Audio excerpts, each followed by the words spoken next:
আসসালামু আলাইকুম ভিউয়ার্স, আমি ফাতিমা মনি বলছি। সবাই কেমন আছেন? আশা করি সবাই আল্লাহর রহমতে ভালো আছেন। আমিও আলহামদুলিল্লাহ ভালো আছি। আপনাদের মাঝে নতুন আরেকটি ব্লগ নিয়ে চলে এলাম। সকালে আমি উঠে গেলাম, কারণ হচ্ছে হলো সবাই ঘুমাইতেছে। আর ওই যে দেখতে পেলেন আমার বোনের জানলা দিয়ে আমি দেখালাম, আমি নিচে শুয়েছি গতকালকে বিছানা করে। তো হচ্ছে আমার ছেলেকে উঠাবো, উঠায় নাস্তা খাবো, ফ্রেশ করাবো, তারপর নাস্তা খাওয়াবো। এই তো আমার বোন আমাদেরকে নাস্তা দিল। আজকে আমি আমাদের বোনের বাসায় ছিলাম।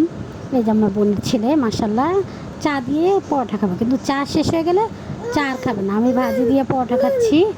ভাজি দিয়ে পরোটা খাওয়ার পরে আমার বোনের চা দিল। এই তো আমরা চা খাচ্ছি, নাস্তা করা শেষ। এখন হচ্ছে আমার ছেলেকে সময় দিব। কি করব, বাসায় তো আর যেতে পারবো না, কারণ বাসায় যেতে যেতে রাত হবে। দেখেন আমার বোনের বাসায় কী অবস্থা করে ফেলছে আমার ছেলে। আমার বোনের বাসা হচ্ছে, আমার বোন একটু বাজারে গেছিলো। আমি এখানে একটু ওর জন্য সাবু কারেন্টের চুলা গরম করলাম, গ্যাস নাই জানেনি। তো হচ্ছে এর জন্য আমি হচ্ছে কারেন্টের চুলা একটু হালকা সাবুটা গরম করে দিলাম। ওকে সুইচটা অফ করে দিই, দেখি সুইচটা হচ্ছে না অফ। তো এর জন্য আমি ফ্লাগটা খুলে ফেলি ডাইরেক্ট। তো আব্দুর রহমানকে বলতেছি খাবা, ওই যে এখানে সব কিছু হাবি জাবি ধরতেছে। তো দেখেন এই যে এটা ধরে ফেলে দিব, সব বোতল ফেলে দিতেছে। আমি কি তুমি কী করো, এগুলো ফেলতেছো কেন? ওই দেখো ওটা আমাদের শিশু হাসপাতাল, ওই যে বিল্ডিংটা দেখা যাচ্ছে এটা হচ্ছে শিশু হাসপাতাল বাচ্চাদের সরকারি, বাসার সাথেই। দেখেন এখানে আবার কি সুন্দর করে ব্যান্ড পরে রয়েছে। আমি দেখাইতেছি, আমাকে একটু দেখাও তুমি কি পরেছো, ব্যান্ড পরেছো।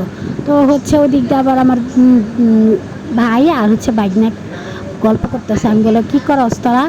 কিছু না, এমনি গল্প করতেছি। তো আমার বোনে আসলো, আমরা হচ্ছে বিকালে সন্ধ্যার দিক দিয়ে আমার বোনে হচ্ছে নুডলস বানাইছে। এই যে আমরা নুডলস খাবো বিকেলে, এটা বিকেল, হ্যাঁ বিকেলে নুডলস খাবো। আমার বোনের নুডলস অনেক সুন্দর করে পাকাইছে, মজা করে। তো আমার ভাইও ছিল, ওকেও নুডলস দিল। তো আব্দুর রহমানের বাটিতে নিবে, ওকে খাওয়াই দিলে হবে না, ও বাটিতে নিবে। তারপর আমার বোন আবার চা নিয়ে আসলো, চা বানাইছে। আমি আবার চা ট্রেটা ঘুরাইতেছি। আমি ওইখানে আবার নামাজ পড়া শেষ করছে। দেখেন চাটা কি সুন্দর ঘুরতেছে, চায়ের ট্রেটা আমি আবার ঘুরাইতেছি, কিছু চাও পড়ে না। আমি বললাম কি কি ভালো লাগতেছে না, কয় কি চা আম্মুর সাথে খাবো বসে বসে, এর জন্য চাটা খাচ্ছি না। আবার রুটি ছিল, আমি বললাম একটা রুটি আব্দুর রহমানকে খাওয়াবো। তো হচ্ছে আমি আমার ভাইদেরকে বললাম ভাই তোরা খাবি না, আমরা চা খেয়ে ফেললাম। আবার সন্ধ্যার দিক দিয়ে আমার ভাই আসলো, যে ও আসছে, ও যায় আসে, ওর কাজ এরকম। আমি তারপরে বললাম কি খাবা তোমরা? তো আমার বোনে বলে কি আচ্ছা মুড়ি মাখা, আমাদের বাসায় আবার ছোলা বুট বাগার করছে।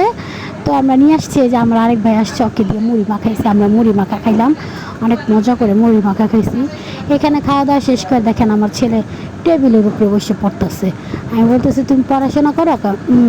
ওর কথা হলো আমাকে কেউ আচ্ছা পড়ো, ভালো করে পড়ো। ও খাতা রেখে এখন টেবিলেই লিখবে। আমি বলি টেবিলে লিখতেছো কেন বাবা, তুমি যেন খাতায় লিখবা। তারপর আমি ওকে খাতা দিলাম। এইভাবে একটু ব্যস্ত বানাই, কারণ নয়তো বিরক্ত করে। আর বাচ্চারা নাই, আরও দুটা বাচ্চা ছিল, ওদের দেখলে সে না ও খেয়ালে, কিন্তু ওরা তো নাই, এইখানে আনি নেই। আর ওই বাসায় মন খারাপের জন্য আমি ওকে মন খারাপ না যাতে হয়, কষ্ট যাতে না লাগে, এই জন্য ওকে খেলায় ব্যস্ত রাখি, লিখতে দেই। এইভাবেই চলতেছে আমাদের। আমি আর আমার সাদি আপু চলে গেলাম ওয়ালটন শোরুমে। ওখানে গিয়ে আমরা হচ্ছে ওয়াশিং মেশিন দেখতেছি কোনটা নেওয়া যায়। তো এখানে ভালোই দেখতেছি, দেখলাম ফ্রিজ উঠছে অনেক সুন্দর। এই যে এই ওয়াশিং মেশিনটা দেখতেছি অটোমেটিক, এটা ফুল অটোমেটিক। এটার মূল্য এখানে লেখাই আছে। এটার থেকে বড় হচ্ছে এটা, এটা সবচেয়ে বড় ওয়াশিং মেশিন। আর এটাতে আমি লাগুরও পাই না দেখার জন্য, এত বড় যে। তো হচ্ছে যাই আমরা বলতেছি কি ভালোই বড়, এটা বড় ফ্যামিলির জন্য। হ্যাঁ এটা বড় ফ্যামিলির জন্য। পরে এই যে ফ্রিজগুলো দেখতেছি একদম গ্লাস ডোরের মতো, খুব সুন্দর। আমরা সেদিন রাত্রেবেলা গেছি আমি আর আমার বোন। আমি দেখতেছি আমার বোনকে নিয়ে যাই, কোনো কিছু কেনাকাটা করা হলে আমার বোনকে নিয়ে যায়, আমার বোন আবার আমাকে নিয়ে যায়। কারণ হচ্ছে বোনের সাথে গেলে অন্যরকম, বোনে একটু সব কিছু বুঝে। তো আমি আর আমার বোনের ফ্রিজটা দেখতেছি, ডিপটা অনেক বড়।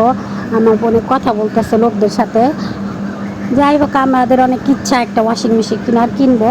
দেখি কাল, আজকে দেখে গেলাম, কাল পরশুর মধ্যে নিয়ে যাব ইনশাল্লাহ, আশা আছে। আমার ভাইকে বলতেছে এটা দেখ কত বড় ডিপ, কি হ্যাঁ এটা 300 লিটার, 2 ভাগে ভাগ করা, 2 ভাগে বিভক্ত। ওই যেখানে প্রাইস লেখা আছে এত টাকা মূল্য। ওয়ালটন কিছু কিছু জিনিস অনেক ভালো, দেশি পণ্য। সবাই ভালো থাকবেন, আমাদের চ্যানেলের পাশে থাকবেন। আল্লাহ হাফেজ।